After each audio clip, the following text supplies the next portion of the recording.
I'm Army Sergeant Kyle Fish, and this is the Desert Vision. Coming up, the 10th Mountain Division promotes sleep, exercise, and nutrition to relieve stress. And service members from the U.S. Army 2nd Engineer Brigade and Naval Mobile Construction Battalion see their efforts culminate in a bridging exercise. Taking the time to stay fit and mission ready can prove to be challenging when working in a high op-tempo environment. Private Christina McKenzie shows how the Surgeon's Wellness Program is helping soldiers stay in the fight. Soldiers from 10th Mountain's Headquarters Battalion have an important role in training and advising Afghan soldiers. Proper diet, exercise, and sleep are crucial for soldiers to stay alert, focused, and mission ready.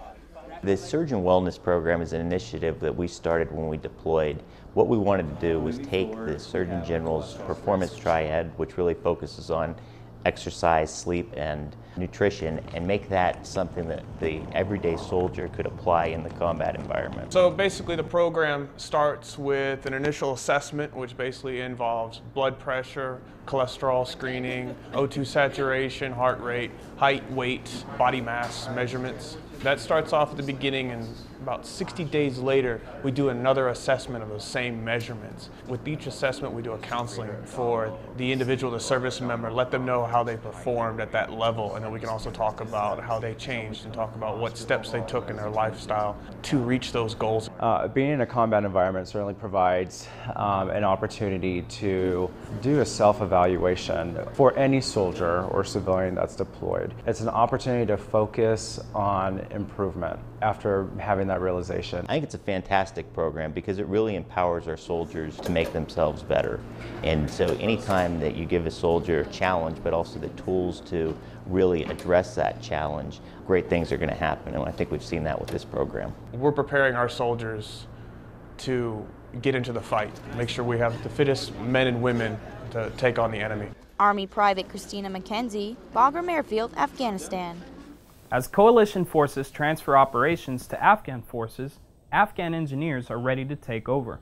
Army Staff Sergeant Rich Stowell brings us to the Kabul Military Training Center to show the end result of months of preparation. How can you tell when a bridging engineer unit is operational?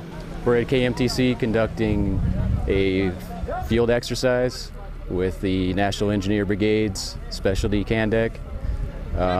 This is the bridge company, and they are emplacing a 7-bay, maybe Johnson bridge. KMTC is short for Kabul Military Training Center, where the National Engineer Brigade, or NEB, is proving itself capable. But the bridging exercise represents much more than just a few days' work for this company of Afghan soldiers.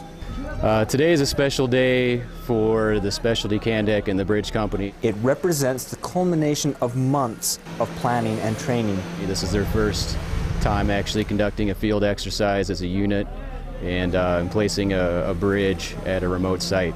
And it indicates a level of maturity and independence for the NEB. We've worked very closely with them, but this is the first time that we've really seen them project themselves to the field and do what it is that they were designed to do as a unit. So they've done things on Camp Ghazi which were impressive, but this is their first chance to put themselves away from their home base and still sustain themselves and operate, and I think they've done a phenomenal job. The milestone also shows the promise of the Afghan Army's ability to operate in the future after ISAF forces leave. This exercise is a national exercise. This can raise their capabilities in the future. When they go out to different corner of Afghanistan, they'll be able to put the bridge quicker and better for people. As we start to lift off and the Seabees, their mission comes to a close and ours comes to a close shortly after, I've got a lot of confidence that the National Engineer Brigade will continue to be a valuable asset to the Ministry of Defense and the government of Afghanistan.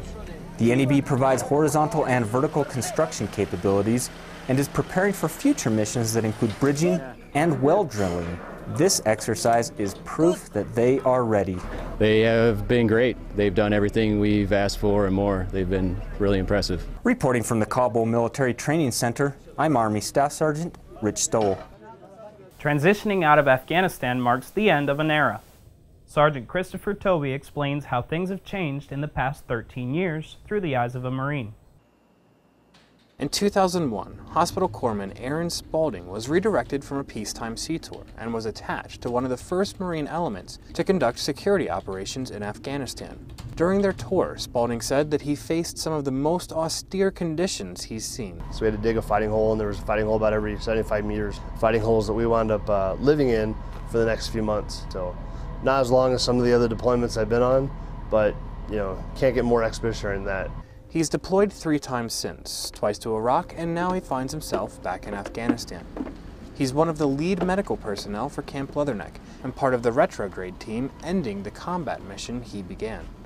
He's blown away by the scale of the progress that has been made. We can see here in Afghanistan how much good we've done. There's still people that don't want us here, but majority of the people here do appreciate what we've done, trying to liberate their country, especially with the past elections. Making that possible. I myself been here, and I know we made a difference. A lot of other people that have been here made a difference, and that's what matters to me. He enjoys his job and is proud of his efforts, but he admits that it's difficult for him and his family to spend so much time so far away from each other. Yeah, it never really gets easier at all. Wife and 2 boys. Everywhere we go really can't be done without our family support, our friends back there, and I can never tell my wife enough how much I appreciate everything that she does, and that goes for all spouses and families as well. It's a huge help, and as much as they say how much they appreciate us, they're the true heroes in my eyes. As he gets his troops ready to redeploy and wraps up the mission he started more than a decade ago, he realizes the impact the mission has had on him as well as our nation as a whole. We can really reflect on the past 13 years since 2001 as far as what's happened since then, how far our country has come in the United States, how much impact we've had on the rest of the world, and it's nice to be able to have this time now to reflect on the progress we've made in the past 13 years, and hopefully the progress sticks and begins to change. Reporting from Leatherneck, Afghanistan, I'm Sergeant Christopher Toby.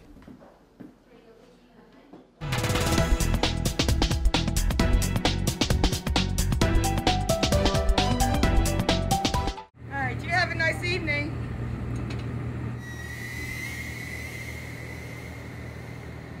Hey, you gonna head over to the DFAT? All right, well, I'll see you over there. What's up? Hey, quick! Get off of me! Ain't nothing my fault. Ain't got nothing to do with it. Accountability is seen and heard. Prevent sexual assault and speak up. Hey Mom, how's your deployment? Okay. When are you coming home? Soon. I just can't tell you the details. I'm not supposed to violate OPSEC. What's OPSEC? Yeah, it's a boring training class. Well, we want to get together when you come home. Well, okay, but just don't repeat what I tell you. Listen, my unit's going to be... OPSEC is critical to our national security. It's everyone's responsibility.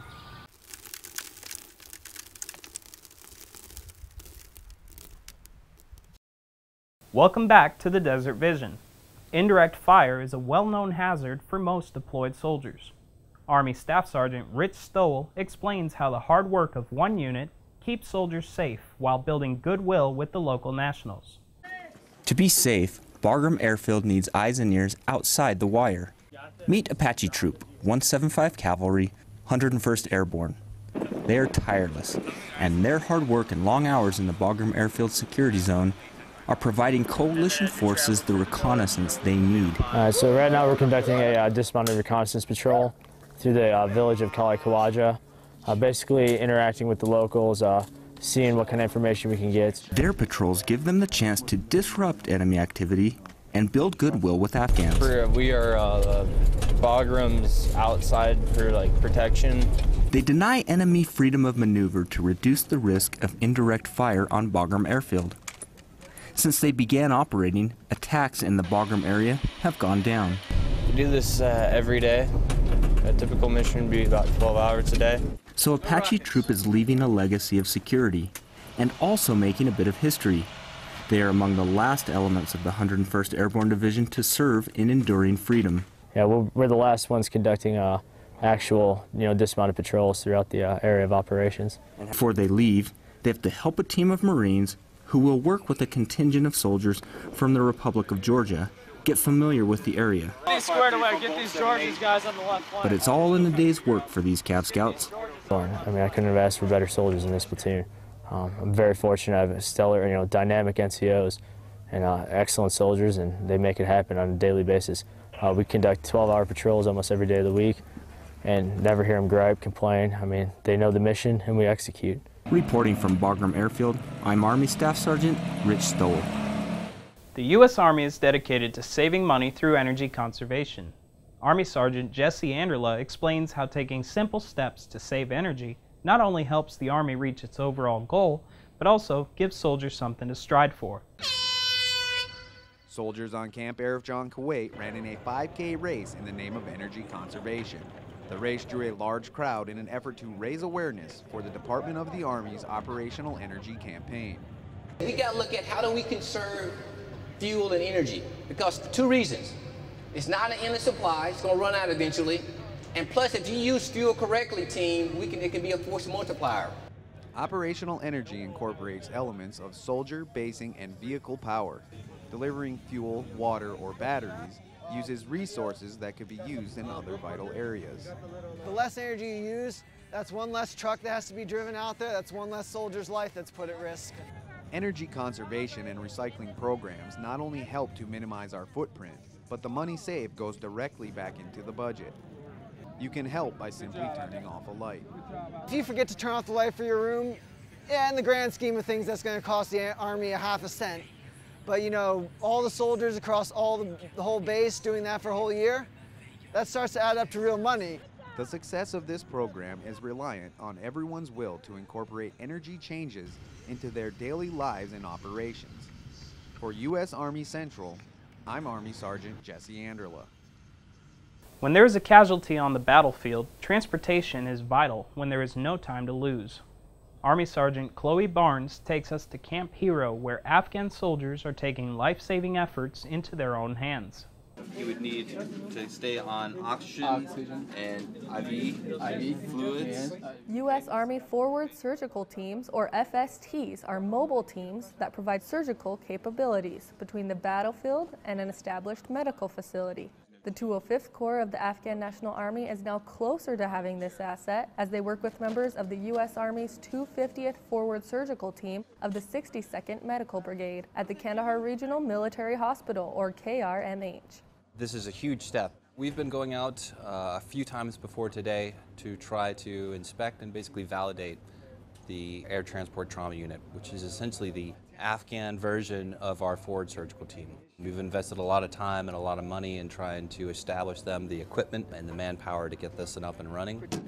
They're training to run a generator-powered tent where they would need to prepare patients for surgery and even perform surgery for cases needing immediate attention when it could still be hours or even days until a wounded service member could be transported to the next higher level of care, such as KRMH. We've gone out and met with several of their surgeons, as well as their medics and nurses, anesthesia providers, to try to get them more organized and to function more as a team, as well as to get them more acquainted with their equipment and how it works. I think they were very interested in the equipment. A lot of it is very new, and they were very inquisitive about those things and how to put them together. Our goal today was also to get them to understand the concept of bringing the patient in, evaluating them, getting them to the OR, and then getting them back to recovery area or ICU to be able to get them to a higher level of care. And also understanding that we're trying to be a rapid deployment unit, that you have to have your equipment for each section together so it could be either transported by air quickly or by ground.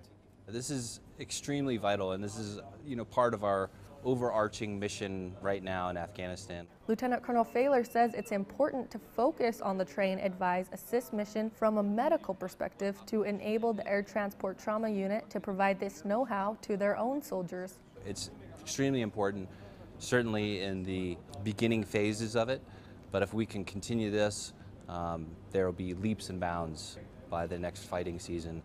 How does it feel to be in a position to bring this to them? It allows me to feel like I'm doing something to help them.